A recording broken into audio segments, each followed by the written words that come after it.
Assalamualaikum warahmatullahi wabarakatuh. Bismillahirrahmanirrahim. Alhamdulillahirabbil alamin. Allahumma shalli wa sallim ala rasulil azizil dhamin al-harisi bil mu'minina raufir rahim sayyidina Muhammad wa ala alihi wa sahbihi ajma'in. Kembali lagi dengan saya Muhammad Jihad An-Nafsi. Di video kali ini saya akan mengulas mengenai keutamaan menuntut ilmu. Tetapi sebelum ke pembahasan yang utama, saya di sini akan menjawab ketiga soal yang telah tersedia. Let's check it out. Jika ada khotib Jum'ah yang khutbah tidak jelas dan mengandung unsur sara, apa yang harus Anda lakukan? Baik. Nah, di sini kalau menurut saya itu ketika selesai sholat Jumat, khotib tersebut diingatkan bahwa tingkah laku atau perkataan tadi itu mengandung sara. Tentu diingatkannya itu dengan ungkapan yang santun, tetap menghormati khotib tersebut dan juga menjaga kemuliaan masjid atau lingkungan sekitar kita supaya agar maslahat untuk kita dan juga masyarakat jamaah Jumat begitu. Pertanyaan kedua, bolehkah menginterupsi khotib yang sedang berkhutbah? Jelaskan pendapat para ulama dan pendapat Anda. Nah, baik, di sini dalam pandangan madhab Maliki diharamkan berbicara ketika imam sedang khutbah atau berkhutbah.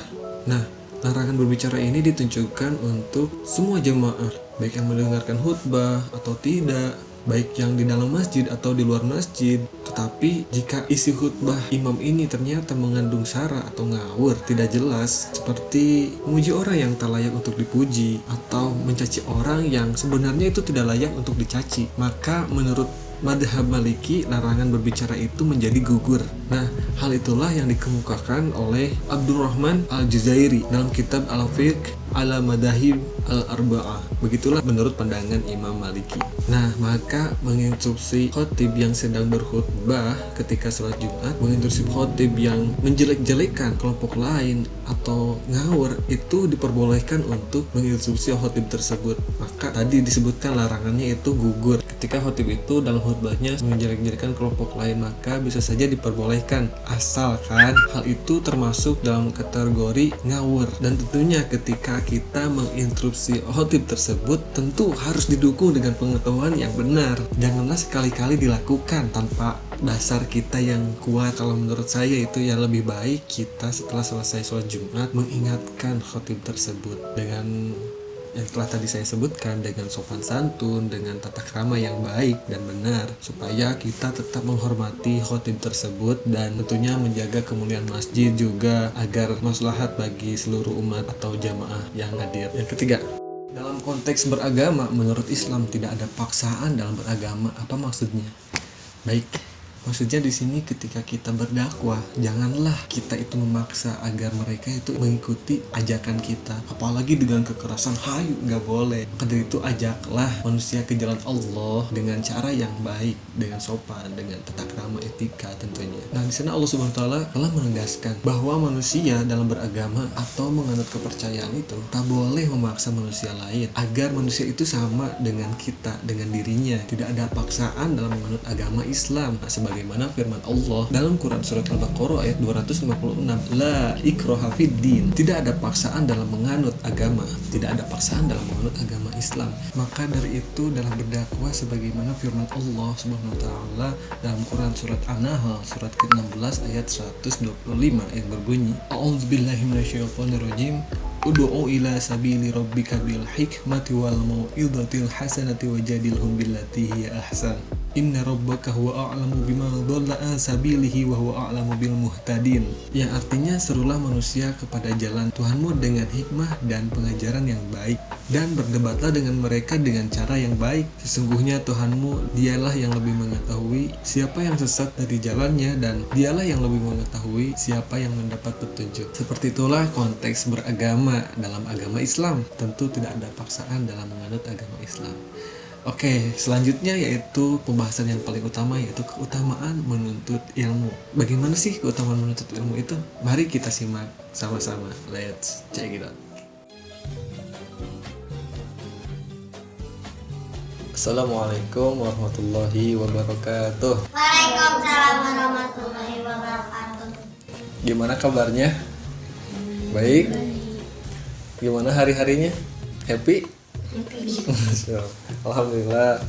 Bismillahirrahmanirrahim. Alhamdulillahirabbil alamin. Allahumma sholli wa sallim ala rasulil azizil dhamin al-haris bil mu'minina raufir rahim sayyidina Muhammad wa ala alihi wa sahbihi ajmain. Amma ba'd. Puji syukur kehadirat Allah Subhanahu wa taala yang telah memberikan kita nikmat iman serta nikmat Islam sehingga kita dapat berkumpul di tempat yang semoga diridhoi Allah Subhanahu wa taala ini. Salawat berserta salam semoga tercurah limpahkan kepada junjungan kita yakni Habibana wa Nabiyana wa Maulana Muhammad sallallahu alaihi wasallam, kepada keluarganya, kepada para sahabatnya, juga kepada kita selaku umatnya yang mengharap syafaat darinya hingga akhir zaman. Amin ya Allah ya Rabbal alamin.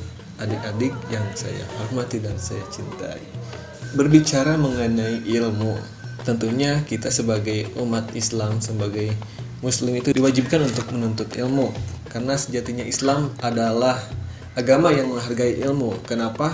Karena kita itu diperintahkan oleh Allah Subhanahu wa taala melainkan hanya untuk menuntut ilmu, sebagaimana sabda Rasulullah sallallahu alaihi wasallam, "Thalabul ilmi fardhatun ala kulli muslim wal muslimat." Menuntut ilmu itu wajib bagi muslim laki-laki dan juga muslim perempuan. Kenapa sih kita itu diperintahkan untuk menuntut ilmu? Ternyata sebab tanpa ilmu, agama Islam itu tidak akan bisa dipahami oleh kita, tidak bisa diamalkan oleh kita, bahkan diajarkan dengan baik oleh kita kepada para penerus kita nanti di masa depan. Dan ilmu itu sangat penting karena ilmu sebagai perantara atau sarana untuk kita selalu bertakwa, mendekatkan diri kepada Allah Subhanahu wa taala. Menurut para ulama, ada yang mengatakan ilmu yang paling utama ialah ilmu hal, dan perbuatan yang paling mulia adalah menjaga perilaku. Nah, apa sih ilmu hal? Ada yang tahu? Nah, ilmu hal itu adalah ilmu agama Islam. Misalnya seperti sholat, puasa, zakat, dan sebagainya. Oleh karena itu, setiap orang wajib mengerjakan sholat karena ilmu hal. Dan supaya dapat melaksanakan sholat dengan sempurna, maka kita pun wajib mengetahui rukun-rukun dan syarat sah sholat kita itu.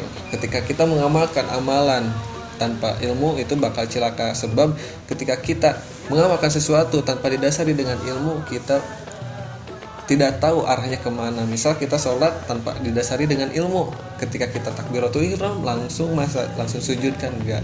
Ketika kita takbiratul ihram dengan ilmu itu tata caranya, tertib takbiratul ihram, ruku, i'tidal, sujud, duduk di antara dua sujud, sujud lagi, dan seterusnya. Itu harus tertib, dengan ilmu itu kita teratur. Nah, di sini sekarang kita sebagai pelajar, sebagai seseorang penuntut ilmu, pastinya kita mempunyai tujuan untuk menuntut ilmu itu apa sih kan?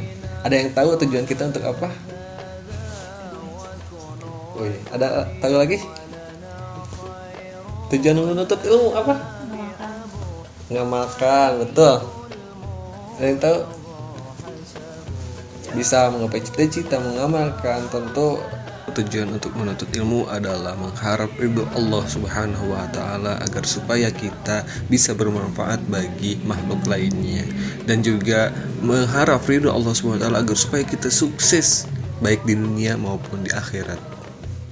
Dan niat yang sungguh-sungguh sebagaimana hadis pertama dalam kitab Arba'in Nawawi yang dikarang oleh Imam An-Nawawi yang berbunyi, "Ana Amirul Mukminin Abi Habsin Umar bin Khattab radhiyallahu anhu qala sami'tu Rasulullah sallallahu alaihi wasallam yaqulu innamal a'malu binniyat wa innamal likulli imrin ma nawa faman kanat hijratuhu ila Allahi wa rasulihi fa hijratuhu ila Allahi wa rasulihi wa man kanat hijratuhu lidunya yusibuha aw imra'atin yankihuha fa hijratuhu ila ma hajarah ilaih." Rawahu Bukhari wa Muslim. Jelas itu dikatakan di sana innamal a'malu binniyat. Sesungguhnya setiap perbuatan itu tergantung kepada niat kita. Wa innamal likum rimanawa. Dan sesungguhnya setiap orang itu dibalas berdasarkan apa yang dia niatkannya. Nah, di sana jelas ketika kita misal memberi sesuatu, kalau niat kita jelek, tentu Allah SWT juga akan membalasnya sesuai apa yang kita niatkan. Ketika niat kita hanya karena Allah, tentu kita akan mendapat pahala, sedangkan niat kita hanya hanya ingin dilihat, hanya ingin disangka baik oleh seorang, oleh orang lain, tentu itu perbuatan yang tercela, tidak baik. Oleh sebab itu, mau pilih yang baik atau yang buruk? Yang baik. Tentunya pilihan kita selalu ingin yang terbaik. Oleh sebab itu, luruskan niat kita hanya karena Allah. Niat mencari ilmu itu hanya karena Allah. Niat segala apapun niat kita, tujuannya hanya karena Allah. Mau memberi, mau berbicara itu juga harus dengan baik, ya. Itu halnya karena Allah, segala sesuatu itu, ya. Nah, sebagaimana firman Allah Subhanahu wa taala, a'udzubillahi minasyaitonir rajim, wa may yattaqillaha yaj'al lahu makhraja wa yarzuqhu min haitsu la yahtasib. Yang artinya, dan barang siapa yang bertakwa kepada Allah, niscaya Dia akan memberinya. Dia akan memberinya jalan keluar dan memberinya rezeki dari arah yang tiada disangka-sangka. Masya Allah kan ya, ketika kita bertakwa kepada Allah, pasti Allah SWT juga akan memberi kita rezeki dari arah yang tidak disangka-sangka. Kita tidak tahu nih rezeki juga. Misal tiba-tiba ada yang memberi uang, nah itu kan rezeki dari arah yang tidak disangka-sangka, karena kita tidak tahu, tiba-tiba aja ada yang memberi rezeki. Nah, seperti itulah kewajiban kita untuk menuntut ilmu. Semoga sedikitnya bermanfaat. Mohon maaf bila ada kesalahan serta kekurangan. Semoga kita selalu di jalan Allah SWT. Semoga niat kita selalu diridhoi Allah. Amin. Amin. Wallahu muwaffiq ila aqwamit thoriq. Wassalamualaikum warahmatullahi wabarakatuh. Waalaikumsalam warahmatullahi wabarakatuh. فتئذ فينا قال وهني نعرف البطحاء وتعرفنا والصفا والبيت